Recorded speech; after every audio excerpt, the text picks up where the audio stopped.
Now we're going to have a quick review of the 12 verb tenses in English.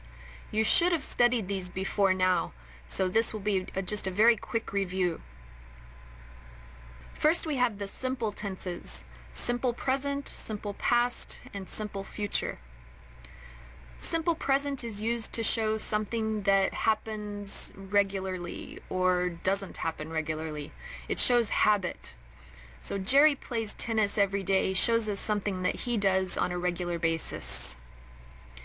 The verb plays, you'll notice, has an S on the end. For singular subjects, we have to have an S on the verb in simple present tense. If it's a plural subject, you won't have any ending on the verb. For simple past tense, we want to show something that happened in the past and finished in the past at a particular time. Jerry played tennis yesterday is a specific time when he did some action.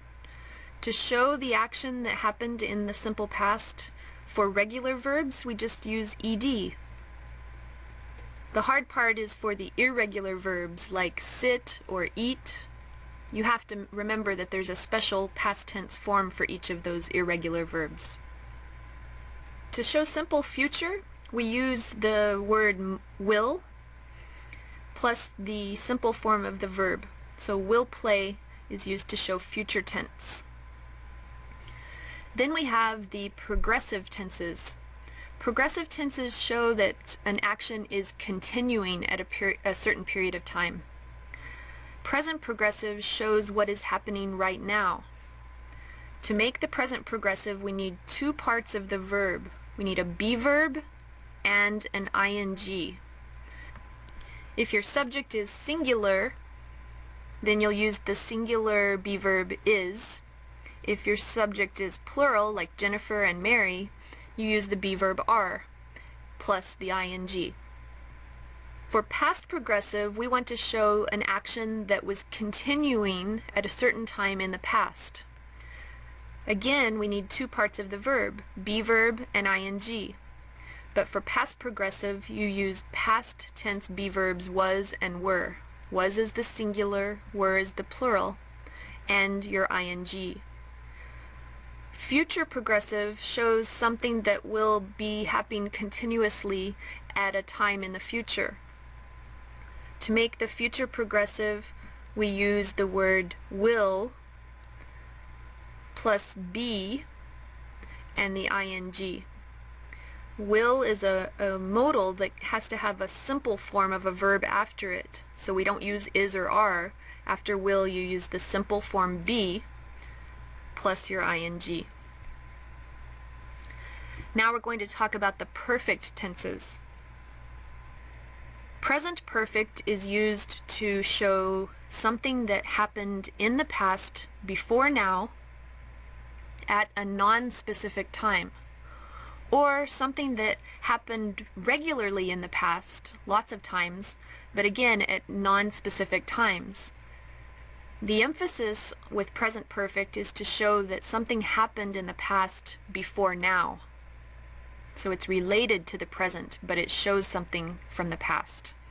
So in the first example, Steve has eaten sushi before. When did he eat sushi? It was sometime before now, but we don't know when. To make the present perfect, we need two parts of the verb. We need the present tense of have, and if it's singular, we use has. And we need a past participle. The past participle of eat is eaten. Past perfect is a little more difficult. Past perfect has nothing to do with the present. That's what's different from present perfect. Present perfect, now is important. In past perfect, now is not important. When we talk about past perfect, we're talking about two actions in the past. And we want to show that one of the actions happened before the other action in the past. So in this example, Alan had not studied before he took the test. What are the two actions? You have studied and took. So we want to show that in the past, before he took the test, he had not studied. This is a negative, but your past perfect is made by using the past tense of have, which is had, and the past participle of study, which is studied. This verb here is just simple past tense. The one that happened before the other is going to be the past perfect. Then we have future perfect. Future perfect refers to two actions in the future. Again, now is not important with future perfect. In this example, I will have seen the new movie 6 times. By next week, the 2 points in time are seeing the movie and next weekend. Weekend. So before next weekend, I will have seen the movie. To show the thing that happened before the other, I use the future perfect, will have seen. I use will plus the verb have in its simple form because it's after will, and the past participle of see, which is seen. This future perfect shows me that this will happen before this time. Finally, we have the perfect progressive tenses, and these combine what we already learned about the perfect with what we already learned about the progressive. Present perfect progressive must have 3 parts to the verb.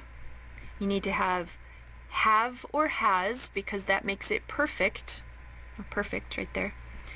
You need been, which is the past participle of be, because that's also part of making it perfect. And you need the ing with your be, because that makes it progressive.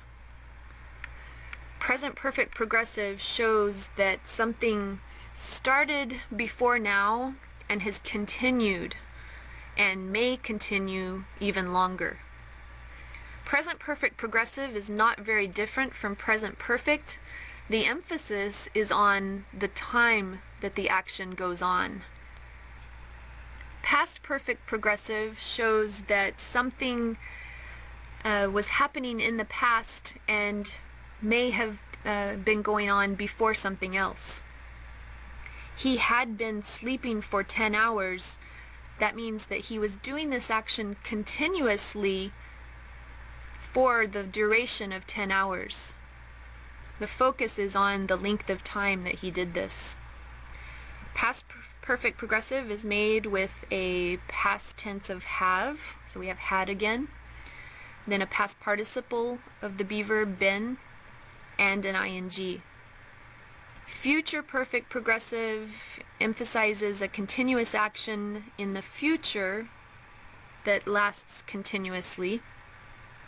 We will have been studying for a month.